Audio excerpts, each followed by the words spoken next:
À la une de ce 20h, le ministre du Commerce et de l'Industrie face aux membres du Conseil national des prix, Mohamed Ould Mahmoud, leur fait le point des décisions issues du Conseil extraordinaire des ministres tenu dimanche dernier. Il a insisté sur la nécessité de réguler les marchés. Le grand format de la rédaction est consacré à la journée africaine de l'état civil célébrée ce 10 août. Au Mali, le gouvernement et ses partenaires sensibilisent surtout sur l'importance de l'acte de naissance. C'est parti pour le camp biblique de la Fédération des Églises évangéliques baptistes. Pendant une semaine, des jeunes chrétiens venus de toutes les régions du Mali seront dotés des valeurs leur permettant d'être des citoyens modèles. Mandat d'arrêt international, sujet de la chronique judiciaire de ce mercredi. Une procédure qui consiste à amener un individu qui tente de se soustraire à la justice. Rendez-vous en fin de journal avec Adama Djimde. Mesdames, Messieurs, bonsoir. Bienvenue donc dans cette édition. Bientôt, le mémorial musée Damangile Diawara se verra donc le jour dans la région de Nioro du Sahel. Le projet est conçu pour faire la promotion de la communauté Diawara et la culture soninké à travers l'Afrique et le reste du monde. Les responsables du projet ont rencontré hier le Premier ministre pour solliciter l'accompagnement du gouvernement. Le reportage est signé Mohamed Kayentao. L'une des préoccupations de la fondation Damangile Diawara est la promotion de la culture soninké. C'est pourquoi elle s'est lancée dans la réalisation d'une infrastructure culturelle intitulée Mémorial Musée Damangile Diawara. Pour l'exécution du projet à Bamba-Guédé, dans la région de Nioro du Sahel, la fondation sollicite l'accompagnement du gouvernement. C'est un projet d'intégration sous-régionale. Nous avons anticipé déjà l'intégration des peuples. Parce qu'on a des Diawara de nationalité malienne, gambienne, mauritanienne, sénégalaise, guinéenne et notre forte diaspora partout. Tous les objets culturels du pays soninké, on les retrouvera dans ce mémorial musée. Il y aura aussi évidemment certaines spécificités Diawara, mais comme je le rappelle, c'est pour tous les pays soninké. Mais pas que le pays soninké, parce que les Diawara ont vécu avec des alliés. Après avoir écouté les préoccupations du président de la fondation et sa délégation, le Premier ministre promet l'appui financier du gouvernement. Les travaux que vous êtes en train de faire, forcément, le gouvernement, je pense, a l'obligation de contribuer. Vous ne l'aurez même pas demandé. Il faut que l'État participe à la construction de ce mémorial. Que l'État pose un acte aussi pour montrer qu'il encourage la bonne foi, que peut-être les autres communautés se dirigent vers ça. C'est qu'on veut qu'il y ait un lieu de mémoire où on peut aller savoir sur tous ceux qui ont eu la chance de présider aux destinées de notre pays ou de certaines contrées dans notre pays. Nous sommes dans une logique de reconstruction, de refondation de notre État qui doit prendre ses racines dans notre culture. C'est la seule chose qu'on ne peut pas changer. Et tous les grands peuples que vous voyez là, leur force, c'est leur culture. Même les États qui ont été formés il y a 200-300 ans ont obligé de créer une culture à eux qu'ils vendent au reste du monde. Mais ceux qui ont leur culture ancienne, c'est dans ça qu'ils puissent pour préserver leur État. Et l'une des armes principales pour préserver l'unité nationale, c'est le respect et l'encadrement de la diversité ethnique et culturelle et religieuse de notre pays. Prévu pour une durée de 24 mois, les travaux du futur mémorial musée ont démarré en septembre 2021 et l'enveloppe budgétaire est estimée à 425 millions de francs CFA. De la primature, rendons-nous à Kidal où vient de séjourner la commission des lois du Conseil national de transition. Objectif, expliquer le contenu de la loi électorale. La rencontre a mobilisé les organisations de la société civile et les représentants locaux des partis politiques. Idrissa Djibrila Maïga et Attayoub Ag Mohamed. Dans le cadre de la promulgation de la loi électorale, la commission des lois constitutionnelles, de la législation, de la justice, des droits de l'homme et des institutions de la République du Conseil national de transition procède à la vulgarisation de la loi électorale dans la région de Kidal. La commission des lois est sur le terrain pour aller dans toutes les capitales régionales, procéder à la vulgarisation sur la loi électorale, qui est aujourd'hui une loi extrêmement importante qui va nous conduire à sortir de la transition à travers des élections organisées de la plus belle des manières, comme nous souhaitons, transparente, libre, équitable, et dont les résultats seront acceptés par tous. Venir nous briefer par leur propre soin l'ensemble des couches de la société civile de la région de Kidal sur le contenu de la loi électorale. Toute chose qui nous permettra de converger vers un développement auquel nous aspirons tous. La démarche vise à échanger avec les citoyens, les organisations de la société civile, les organisations religieuses, les représentants de l'administration et les représentants des partis politiques sur les enjeux de la réforme électorale. La loi a été promulguée depuis le mois de juin, donc il est tout à fait normal qu'on vienne la vulgariser, l'expliquer aux citoyens. Donc je crois que sont dans cet exercice et c'est très important. Et dans la loi, il est dit que le nombre de la population qui doit être pris en compte pour la détermination des conseillers, c'est le dernier recensement. Au sortir de cette journée de vulgarisation de la loi électorale par la commission loi du CNT, les participants seront mieux édifiés sur tous ces aspects. Partager les expériences comparatives régionales et internationales sur les principes généraux du droit dans les processus de révision ou de rédaction d'une nouvelle constitution au cours de transition politique. C'est l'un des objectifs d'un atelier ouvert ce matin à Bamako. La Cour constitutionnelle est accompagnée dans cette démarche par les partenaires tels que CMDID et l'Institut international pour la démocratie et l'assistance électorale. Adama Djimde. Les conseillers de la Cour constitutionnelle et leurs partenaires de l'Institut international pour la démocratie et l'assistance électorale, de la Fondation Centre malien pour le dialogue interparti et la démocratie CMDID, du PNUD et de l'aménagement se concertent sur le thème « Principes généraux du droit dans les processus de révision et de rédaction de nouvelles constitutions au cours des transitions politiques ». L'acquisition des bases solides à un stade préliminaire de la rédaction d'une nouvelle constitution aide à prévenir et à éviter des tensions inhérentes à ce processus. De ce point de vue, cet atelier enrichira et nous aidera à accompagner la Cour constitutionnelle dans son rôle de maintien de la cohésion sociale. Cette initiative s'inscrit dans un esprit de co-construction de l'édifice de la démocratie et de la stabilité au Mali. Elle doit avoir l'ambition de contribuer à un plus fort ancrage démocratique nécessaire pour le développement durable du Mali. Cette rencontre vise à conduire une réflexion technique et comparative sur la nature des principes généraux constitutionnels intangibles dans les processus de rédaction de la nouvelle Constitution. Et je voudrais préciser que la démarche de la Cour constitutionnelle, en sollicitant cet atelier d'échange, est d'ordre purement juridique. Il est constant que de tout ce qui parle, de tout ce qui dialogue et discute sur l'opportunité, sur le contenu, l'amélioration de la Constitution, l'une des premières institutions à être intéressée est certainement la Cour constitutionnelle, parce que son instrument de travail premier est et demeure la Constitution. Cette Constitution qui repartit les pouvoirs entre pouvoir politique, pouvoir judiciaire, législatif, ainsi de suite. Cette Constitution qui voudrait assurer la séparation des pouvoirs. Moi, j'allais demander le rééquilibre des pouvoirs.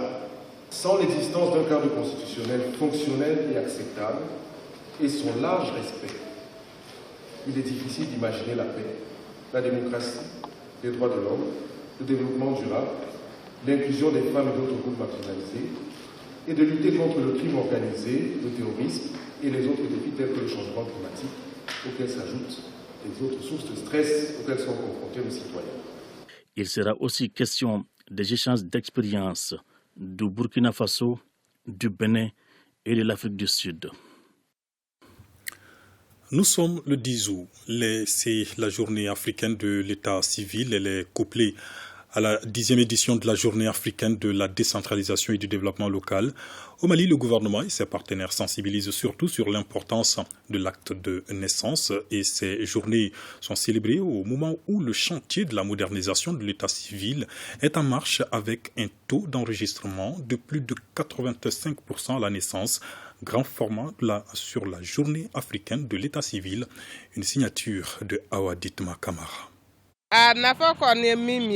À travers l'extrait d'acte de naissance, c'est facile de reconnaître l'âge de l'enfant et sa scolarisation est même assurée. L'acte de naissance sécurise l'enfant. Il lui permet d'être reconnu par son pays. Et oui, il s'agit de l'acte de l'état civil. Malheureusement, à la différence de nos interlocuteurs, beaucoup de nos concitoyens ne sont pas déclarés à l'état civil. Et pourtant, le document précieux est la clé de notre existence. Personne ne peut s'en passer. Dans un passé récent, ce sont les enfants qui étaient victimes, car par faute d'acte d'État, ils n'étaient pas scolarisés. Aujourd'hui, la donne commence à changer grâce aux campagnes de sensibilisation. Au début, c'était un peu moche, mais avec la sensibilisation, avec la persévérance, le professionnalisme des agents, je crois que les problèmes sont devenus moindres maintenant. C'est pourquoi, depuis quelques années, le gouvernement s'est inscrit dans un vaste processus de modernisation de l'état civil. On peut dire que le Mali, aujourd'hui, est dans une posture de leadership en matière d'état civil. Parce que aujourd'hui, ne serait-ce que juste avec le taux d'enregistrement à la naissance, qui est de 87%, 88% d'enregistrement à la naissance, le Mali est un des leaders en Afrique en matière d'enregistrement à la naissance. On veut un état civil électronique, donc plus sécurisé. C'est pourquoi tout ce qui est antériorité dans les mairies, on est en train de numériser. Et au finish, on va désormais interconnecter tous les centres d'état civil avec la base RAVEC pour que chaque naissance qui a lieu, on puisse l'enregistrer automatiquement dans la base RAVEC. À la faveur de la célébration de la Journée africaine de l'état civil, le gouvernement et ses partenaires se mobilisent pour faire le diagnostic de l'état civil. Chaque État a besoin de connaître ses statistiques démographiques, ses caractéristiques et ses tendances en termes de naissance, de décès et autres indicateurs fondamentaux tels que le taux de mariage et de divorce. Les données fournies par un système d'état civil fonctionnel permettent une bonne planification et une mise en œuvre efficace des politiques de développement dans divers domaines, santé, éducation, eau, assainissement, emploi, agriculture et industrie. Si les résultats sont généralement satisfaisants, avec un taux national estimé à environ 87% de naissances enregistrées, il faut cependant noter que ce taux reste très faible dans certaines régions et particulièrement en milieu rural. L'enregistrement à l'état civil est l'un des droits fondamentaux de l'enfant et c'est pourquoi l'UNICEF accompagne le gouvernement dans sa politique de numérisation. Depuis des années, l'UNICEF s'est engagé aux côtés des autorités maliennes pour défendre le rôle et l'importance des systèmes d'enregistrement des naissances et de statistiques de l'état civil en tant que service essentiel. En effet, il s'agit d'un élément clé pour faciliter la reconnaissance de l'identité légale de chaque enfant à sa naissance. Un engagement qui réconforte le gouvernement dans sa vision, celle qui consiste à réduire son taux de non-scolarisation dû à l'état civil. Depuis l'indépendance, l'état civil constitue une préoccupation majeure des plus hautes autorités de notre pays. Conformément à leur vision, dans le programme d'action gouvernementale 2021-2022, les actions pertinentes ont été menées en vue de l'amélioration du système d'état civil au Mali, en application de la vision de son Excellence le colonel Assimi Goïta, président de la transition, chef de l'État. Je voudrais évoquer les actions suivantes. L'évaluation exhaustive du système d'état civil ayant abouti à l'adoption d'une politique nationale de l'état civil, l'organisation des campagnes de rattrapage et des audiences foraines pour atteindre le maximum de personnes, l'organisation d'un recensement administratif à vocation d'état civil, le RAVEC. Cette mobilisation est la preuve que le Mali est sur une belle lancée qui inspire d'autres pays de la sous-région. Le programme d'appui à la compétitivité de l'Afrique PACAO et l'Union européenne mutualisent leurs efforts. C'est pour améliorer l'accès des acteurs des filières cibles du projet PACAO à des services financiers. Les explications avec Sokona Kamisoko. Au Mali, le secteur de l'agriculture contribue à hauteur de 40% au produit intérieur brut et emploie près de 80% de la population malienne. Compte tenu de ce poids économique du monde paysan, le programme d'appui à la compétitivité de l'Afrique PACAO et ses partenaires mutualisent leurs efforts pour améliorer l'accès des acteurs des filières cibles du projet PACAO à des services financiers. Le programme PACAO, c'est un programme d'appui à la compétitivité. C'est un programme qui ambitionne d'accompagner 4 filières. La filière mangue, la filière karité, la filière viande bétail et l'horticulture. Nous avons pu réunir à la fois les institutions bancaires, de microfinance et les acteurs de nos filières de sorte à ce qu'ils puissent avoir une compréhension mutuelle. Premièrement, que les banques puissent comprendre quels sont les besoins des acteurs des filières agricoles. Deuxièmement, que les acteurs des filières agricoles comprennent quels sont les mécanismes dont disposent les banques pour le financement de leur secteur. Pour une durée de 3 ans, le projet PACAO est financé par l'Union européenne à plus de 3 milliards de francs CFA.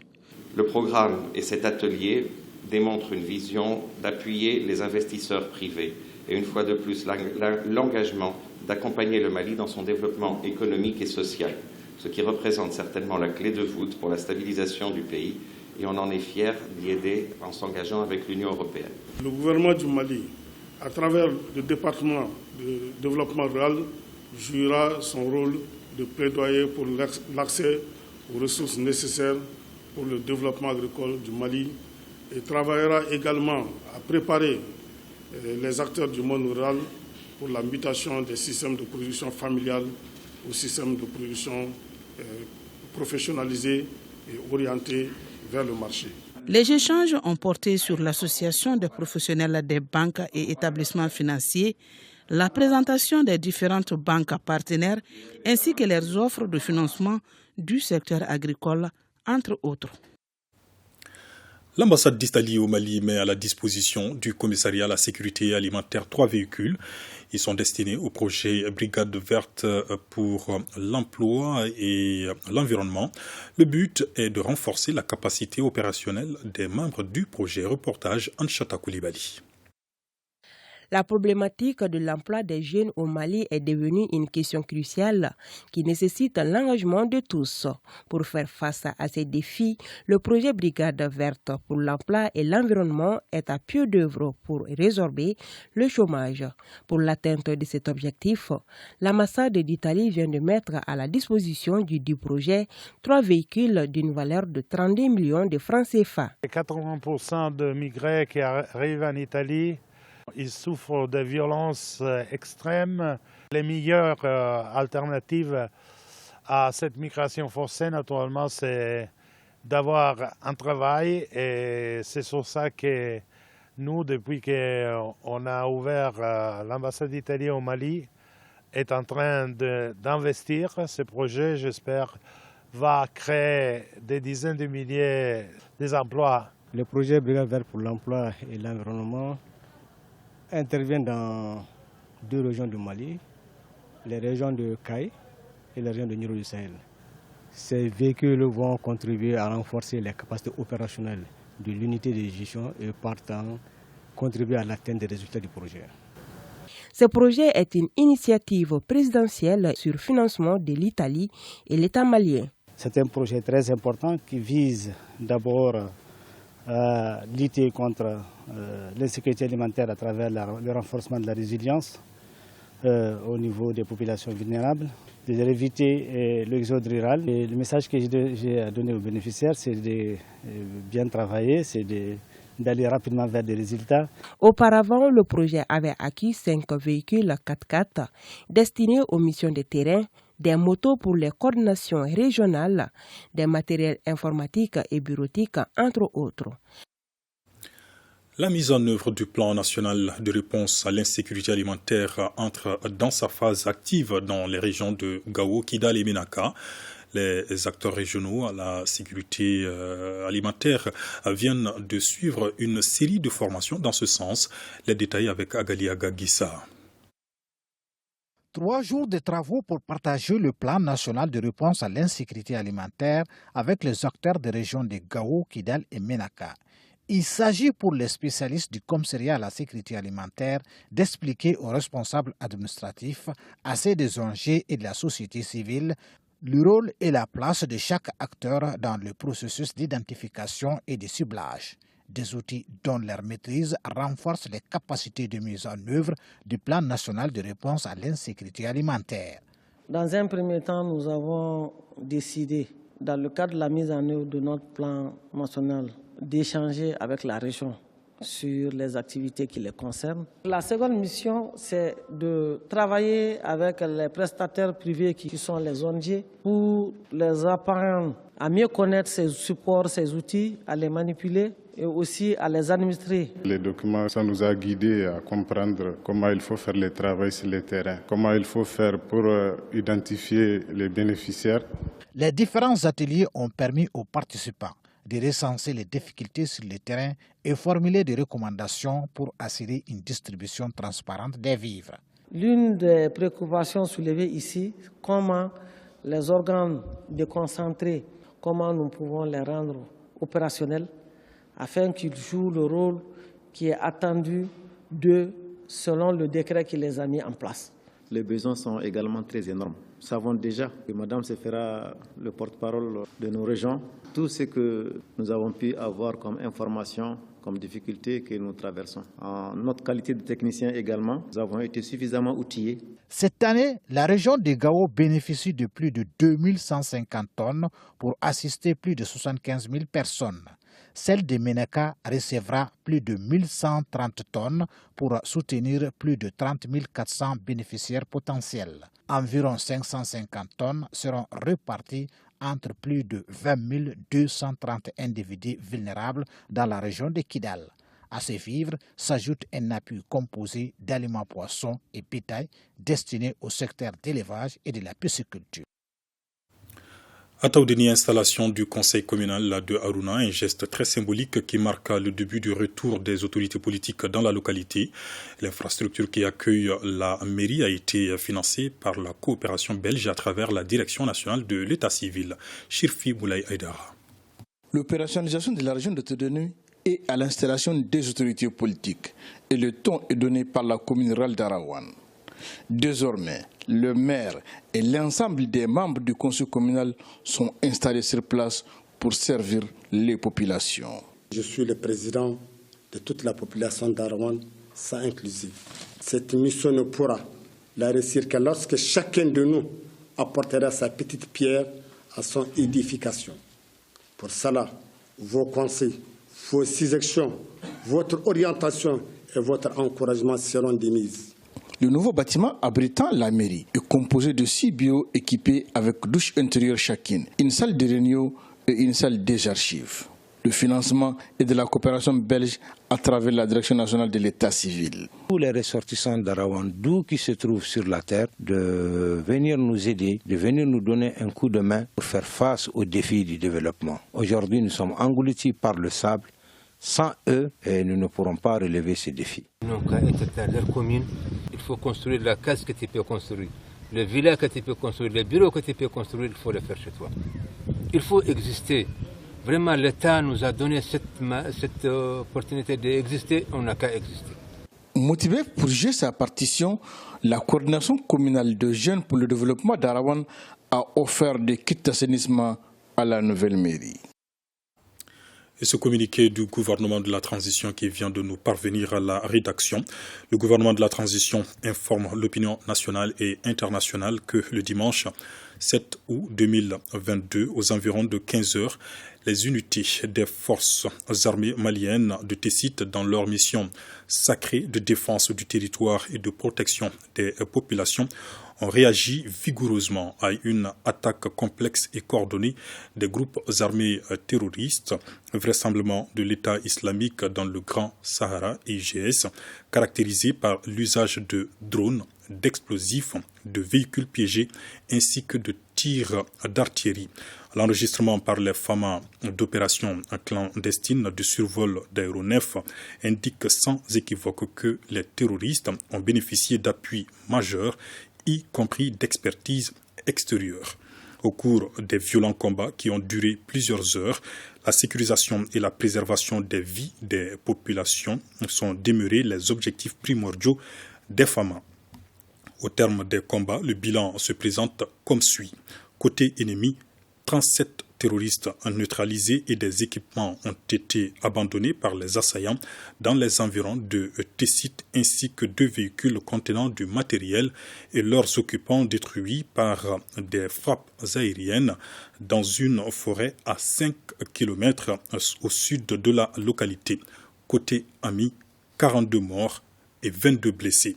En cette douloureuse circonstance, le gouvernement présente les condoléances les plus émues de la nation aux familles des victimes et souhaite un prompt rétablissement aux blessés. Le président de la transition, chef de l'État et chef suprême des armées, son Excellence le colonel Assimi Goïta, le gouvernement de la transition et l'ensemble du peuple malien condamnent énergiquement cette agression lâche et barbare ayant occasionné des victimes civiles et militaires ainsi que des dégâts matériels. Le gouvernement de la transition assure qu'une enquête sera ouverte pour faire la lumière sur les circonstances de cette attaque terroriste, puis traquer et traduire ses auteurs et complices devant la justice. En outre, il salue les efforts constants déployés par les vaillantes forces de défense et de sécurité maliennes. Le gouvernement de la transition rassure les populations de l'engagement et de la détermination de nos forces de défense et de sécurité à combattre les terroristes dans le strict respect des droits de l'homme et du droit international humanitaire jusqu'à la victoire finale. Que Dieu bénisse le Mali et protège les Maliens. Signé donc le ministre de l'administration territoriale et de la décentralisation, porte-parole du gouvernement.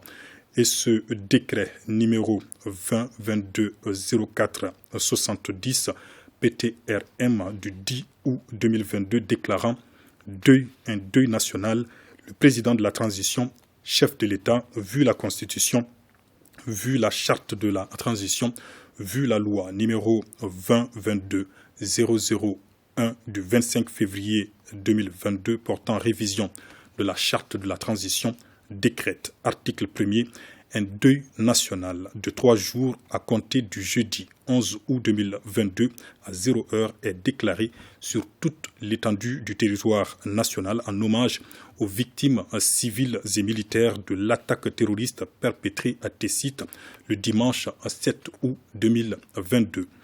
Les drapeaux sont mis en berne sur tous les bâtiments et édifices publics pendant toute la durée du deuil. Article 2. Le présent décret sera enregistré et publié au journal officiel Bamako le 10 août 2022, signé le président de la transition, chef de l'État, colonel Assimi Goïta. Et puis à suivre, un magazine exclusif ce soir dans nos programmes, un magazine sur la remise officielle des clés des aéronefs par le président de la transition, chef suprême des armées, le colonel Assimi Goïta. Avant-goût de ce magazine avec Sira Bachili.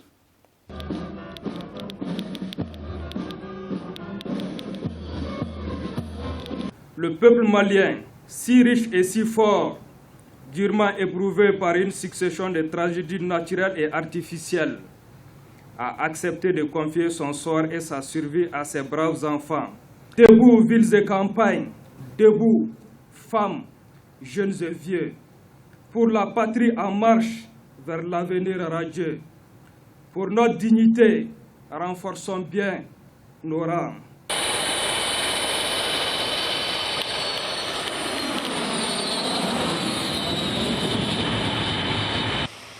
Note d'espoir donc pour un Mali apaisé ayant franchi tous ces obstacles qui entravent le chemin de développement. Consolider les acquis avec une union sacrée autour de la patrie.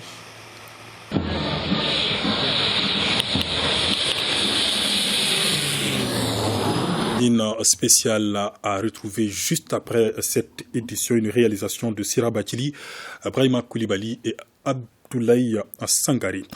C'est parti pour le camp biblique de la Fédération des Églises évangéliques baptistes. Il dure une semaine. Des jeunes chrétiens venus de toutes les régions du Mali seront dotés des valeurs leur permettant d'être des citoyens modèles. Le camp se tient autour du thème « Jeunes chrétiens, que ta lumière luise dans la refondation du Mali ». Reportage depuis Mopti, Idrissa Keïta. Exécution de l'hymne national du Mali, prière pour la nation, chants d'ensemble sont entre autres activités marquant le lancement de ce camp biblique à Mopti, 11e édition. C'est une initiative de la Fédération des Églises évangéliques baptistes visant à amener les jeunes chrétiens à contribuer à l'édification d'un Mali nouveau. Ce camp prendra une semaine d'affilée où toutes les jeunesses des 4 coins du pays se retrouveront ici pour ensemble échanger, partager, méditer autour de la parole de Dieu. Le christianisme est l'enracinement en soi et l'ouverture à l'autre, a fait savoir le vice-président de la fédération. Et le thème choisi à cet effet est assez évocateur. Le thème que vous avez choisi, à savoir les jeunes chrétiens, que ta lumière luise dans la refondation du Mali croix, s'inscrit dans la suite logique des précieuses recommandations des Assises nationales de la refondation. Ce n'est pas seulement ce thème qui sera traité, parce que ces jeunes seront là pour méditer, pour prier pour le Mali, encourager les jeunes à aimer leur pays, à les servir. Donc il y a des thématiques qui seront traitées, comme le vivre ensemble, la cohésion sociale, le civisme. La cerise sur le gâteau a été la remise d'une Bible et d'un badge au premier orateur du camp, le gouverneur de Mopti. Une manière pour les initiateurs d'inviter les jeunes à la cohabitation pacifique entre les différentes communautés. La Maison des cinéastes du Mali récompense des hommes et femmes engagés pour le développement, la défense et le rayonnement du Mali. Ils sont au total 7 récipiendaires, dont le directeur général de l'ORTM. Les détails avec Alpha Maïga. Des hommes et des femmes engagés dans le cinéma, la Maison des cinéastes du Mali est passée par là avec la collaboration de la Société coopérative nationale des arts et de la culture. Ici, ce sont différents lauréats du 7e art qui se sont vus décerner plusieurs distinctions suite au prix concours vidéo. Le thème était le Mali face à plusieurs défis. Je suis content d'avoir ce trophée et grâce à ce travail qui n'a rien à voir avec mon diplôme. Les organisateurs de ce concours vidéo souhaitent ajouter leur touche à la lutte civique du pays. Ainsi, la Maison des cinéastes du Mali accompagne plusieurs figures de la culture malienne par des attestations de reconnaissance. Ils sont au nombre de 7. Le ministre est Onogoli, est Guindo, Ag Atayer, Chemnetou Sangare, Ibrahima Diawara. Pour montrer l'exemple, au directeur général de l'ORTM, Hassan Baba Djombele, dit Eric, et pour son engagement. Si quelque part les efforts fournis par les uns et les autres sont reconnus, ça soulage un peu à l'intérieur, ça veut dire que les efforts ne sont pas vains. C'est un trophée que je dédie à l'ensemble des travailleurs de l'ORTM et que je dédie également au département de la communication, de l'économie numérique et de la modernisation de l'administration.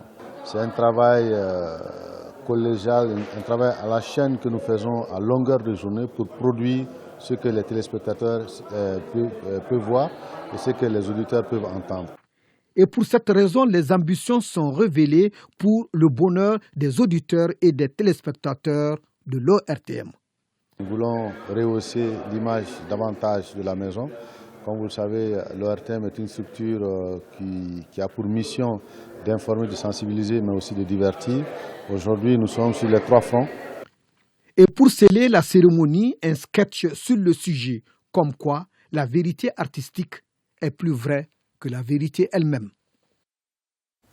Je vous l'annonçais dans les titres, le ministre de l'Industrie et du Commerce face aux membres du Conseil national des prix. Il a notamment restitué les décisions prises lors du Conseil des ministres extraordinaires du dimanche dernier. Les participants, tout en s'inscrivant dans cette dynamique, ont exprimé quelques inquiétudes. Le compte-rendu est signé Al-Husseini Touré. Devant les membres de la Commission nationale des prix, le ministre a tenu à décliner les principales décisions issues du Conseil extraordinaire des ministres consacré à la vie chère. Juste quelques jours après la sortie de l'embargo, certaines denrées ont connu une hausse qui, pour nous, était une hausse injustifiée, surtout pour les consommateurs.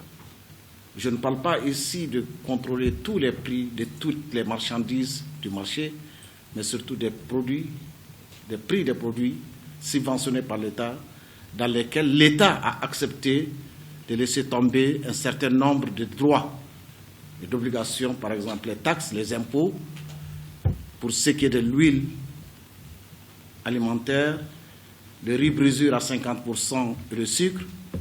L'État a accepté de laisser tomber près de 14 milliards de francs CFA, pour que ça soit accessible à des prix abordables pour les populations.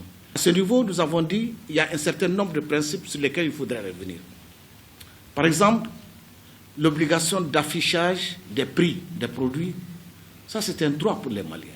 Le ministre a souhaité l'accompagnement des opérateurs économiques pour passer ce cap de la pénurie. C'est également au nom du même consensus que le gouvernement a souhaité assainir les marchés pour éviter une explosion des prix. Nous devrons nous donner la main pour essayer de contrôler ce secteur et mettre beaucoup d'ordre dans notre commerce. Donc c'est pourquoi vous allez voir ces derniers jours les brigades de contrôle du respect des cahiers des charges signés entre le département et les grands importateurs vont sévir sur les différents marchés pour vérifier la mise en œuvre et le respect de ces prix de ces trois produits. S'inscrivant dans cette même recherche d'un consensus et du bien-être des consommateurs, le président de la Chambre de commerce a réaffirmé l'attachement du secteur privé à la recherche de la quiétude sociale. Il y a un produit essentiel ici qu'on en parle depuis un certain temps, c'est le sucre. Ce sucre a connu de hausse dans ces 2 jours-là à un niveau vraiment très inquiétant. Maintenant, le ministre a échangé avec les grossistes, les demi-grossistes et les détaillants. Les mesures arrêtées, c'est pour faire une évaluation des stocks disponibles aujourd'hui dans tous les magasins et instruire aux gens de respecter les cahiers de charges qui a été donné il y a quelques mois ici, qui avait fixé les prix des sucres localement produits à 500 francs par kilo, les sucres importés à 600 francs par kilo. Une rencontre sur la structure des prix est envisagée très prochainement par le ministre en charge du commerce et de l'industrie, rencontre qui regroupera tous les membres de la Commission nationale des prix. Samba Coulibaly, élu président du bureau exécutif national du Parti Nouvel Espoir pour le Mali, NEMA. Il dirige une équipe de 241 membres. C'est à l'issue du premier congrès ordinaire de la formation politique Bemba Sibi. Samba Coulibaly est le nouveau président du bureau exécutif national du Parti Nouvel Espoir pour le Mali, NEMA, à l'issue des travaux du premier congrès ordinaire de la formation politique qui vient de souffler sa première bougie. Je place mon mandat sous le signe de la renaissance et du renouvellement de notre engagement commun à honorer la grande famille, NEMA. C'est ensemble que nous formons une famille. Pour ma part, je ne ménagerai aucun effort pour l'atteinte de cet objectif. Je veillerai à l'épanouissement des femmes et des jeunes. Soyez rassurés, vous serez au cœur de toutes mes actions. Et l'action principale du bureau que dirige Samba Coulibaly, c'est l'implantation du parti.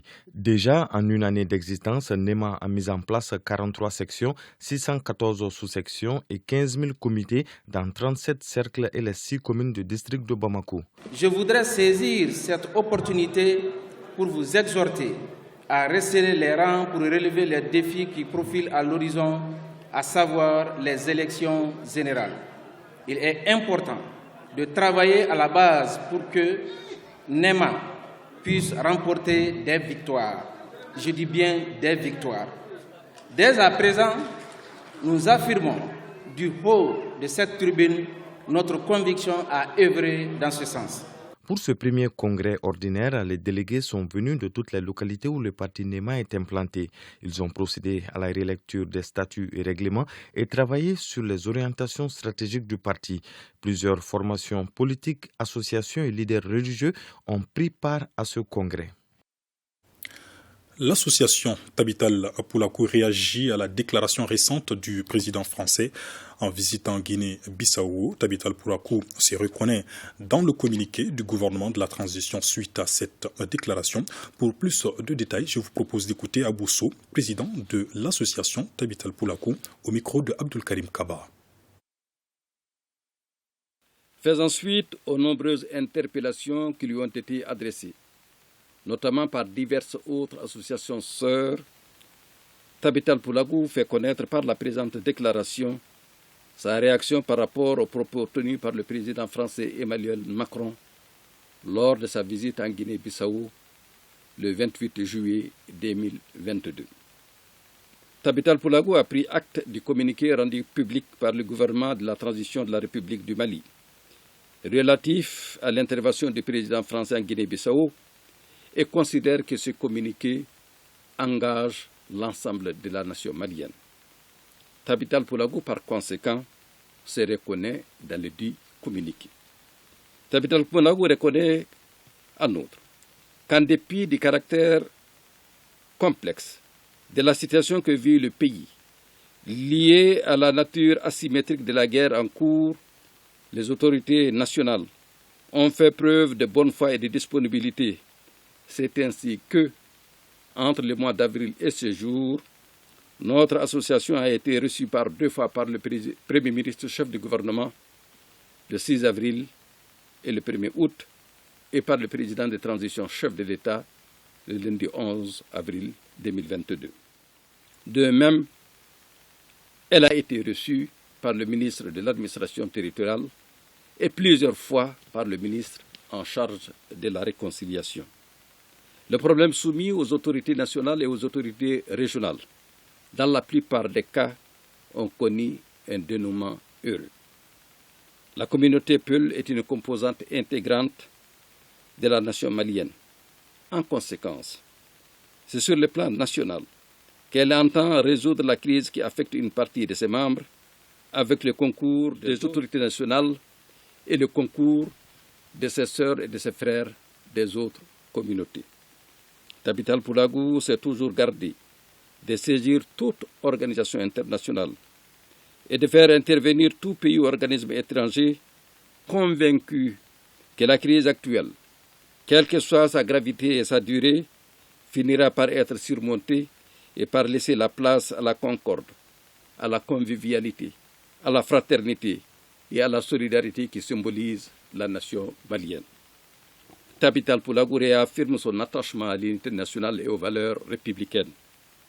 Elle se tient entièrement à la disposition de l'État pour apporter sa contribution à la résolution de la crise.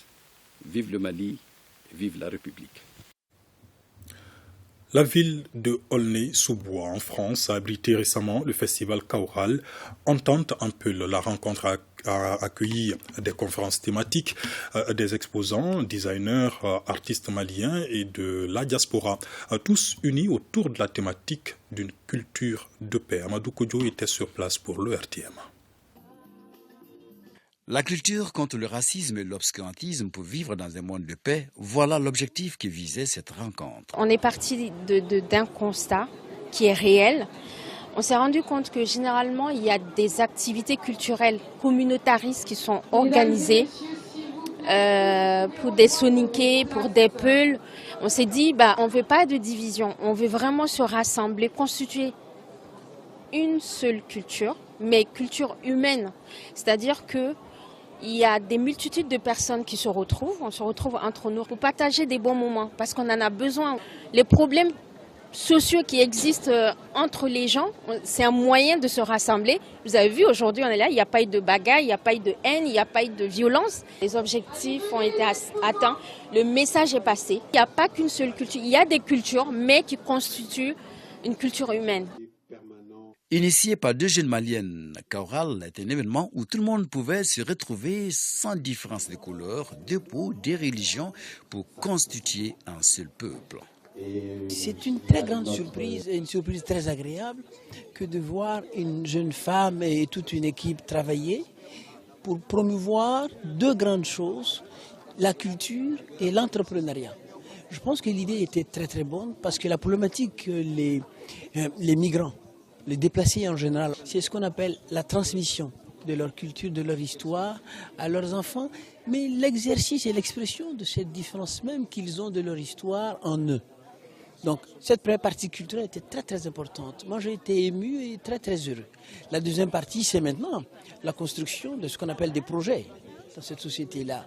Et donc l'entrepreneuriat qui est promu dans ce festival, qui montre que les associations, les jeunes, qui sont très différents de la première génération. Au niveau de ce festival Kaoral, au niveau de la délégation permanente, avec nos collègues de l'ambassade du Mali, du consulat du Mali à Paris, alors nous voulons ne pas attendre davantage, nous voulons montrer que nous allons apporter notre brique à cet édifice-là qui est attendu pour faire en sorte que la culture africaine prenne sa place. La série Sur le gâteau, une prestation haut de gamme avec l'artiste Safi Diabaté et son mari Madou Diabaté, venu spécialement de Bamako pour la cause et accompagné par le maestro Cheikh Amadou Tidiane Seck. Kaoral, qui veut dire entente en peul, a su véhiculer un message d'entente, de paix et de solidarité. Kaoral 2022, riche en interculturalité, a vécu. Rendez-vous est pris pour 2023 pour la 2e édition. Et le point Covid-19 du jour, ce mercredi, les services de santé ont enregistré un nouveau cas positif sur 744 tests réalisés. On note également 2 patients guéris et pas de décès. À ce jour, 8 patients sont sous traitement. Les autorités appellent toujours au respect strict des mesures barrières. On en vient à la chronique judiciaire qui s'intéresse aujourd'hui au mandat d'arrêt international. C'est une procédure judiciaire qui consiste à amener un individu qui tente de se soustraire à la justice. Ce mandat devient international quand le suspect ou l'accusé se trouve en dehors du territoire national.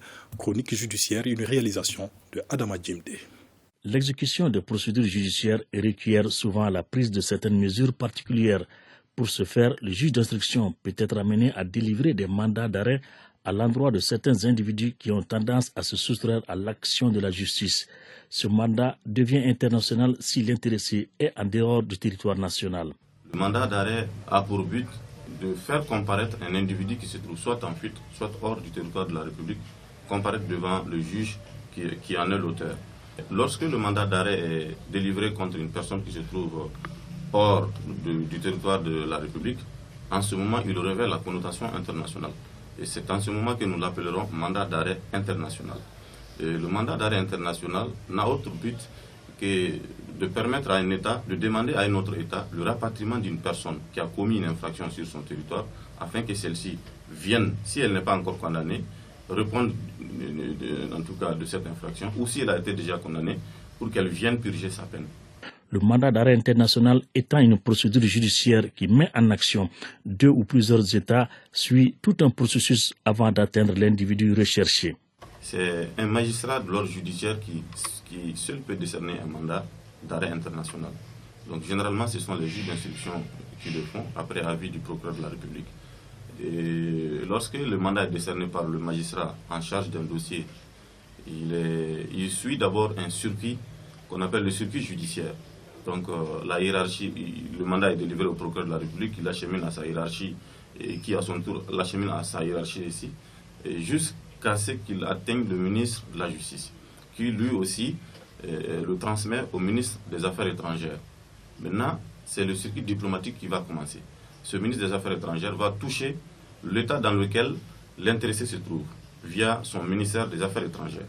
Et une fois que le mandat arrive à ce niveau, lui aussi, il le transmet au ministre de la Justice de ce pays-là, qui le fait descendre jusqu'au procureur de la République de l'endroit où l'intéressé a été localisé. Maintenant, c'est ce procureur de la République qui va se charger de son exécution, d'interpeller ou d'appréhender l'intéressé et ensuite procéder à ce qu'on appelle un titre de cour extraditionnel. Donc il va délivrer cela et l'intéressé sera mis en détention à la disposition de l'État qui a émis le mandat d'arrêt international. Donc c'est en ce moment que va s'ouvrir la phase qu'on appelle l'extradition. Ce mandat a une particularité en ce sens que ce sont les relations internationales qui entrent en jeu. Et la suite de la procédure est facilitée ou compliquée selon la nature de ces relations avec ces deux États. L'exécution du mandat d'arrêt international ou son inexécution ne repose que sur les relations entre les deux États, entre l'État requérant et l'État requis. Si les relations diplomatiques se trouvent être au beau fixe, il va de soi que l'État requis fasse diligence pour que l'intéressé soit remis à l'État requérant. Mais si les relations diplomatiques ne sont pas au beau fixe, il va de soi que tout soit mis en œuvre pour ne pas que cette exécution du mandat d'arrêt international voit le jour. D'où l'interférence du politique, donc de l'exécutif dans le champ judiciaire au détriment du principe de la séparation des pouvoirs. Nous revenons sur ce décret présidentiel déclarant un deuil national. Le président de la transition, chef de l'État, vu la Constitution, vu la charte de la transition, vu la loi numéro 2022-001 du 25 février 2022 portant révision de la charte de la transition décrète, article 1er, un deuil national de 3 jours à compter du jeudi 11 août 2022 à 0 heure est déclaré sur toute l'étendue du territoire national en hommage aux victimes civiles et militaires de l'attaque terroriste perpétrée à Tessit le dimanche 7 août 2022. Les drapeaux sont mis en berne sur tous les bâtiments et édifices publics pendant toute la durée du deuil. Article 2. Le présent décret sera enregistré et publié au journal officiel Bamako le 10 août 2022, signé le président de la transition, chef de l'État, colonel Assimi Goïta. C'est l'essentiel de l'actualité nationale. Merci de l'avoir suivi. Prochain rendez-vous sur nos antennes tout à l'heure à 23h avec Bemba Sibi. Grand merci à toute l'équipe éditoriale et de réalisation. Je vous retrouve demain avec le même plaisir, Inch'Allah. Très bon moment de télé à notre compagnie. Bonsoir.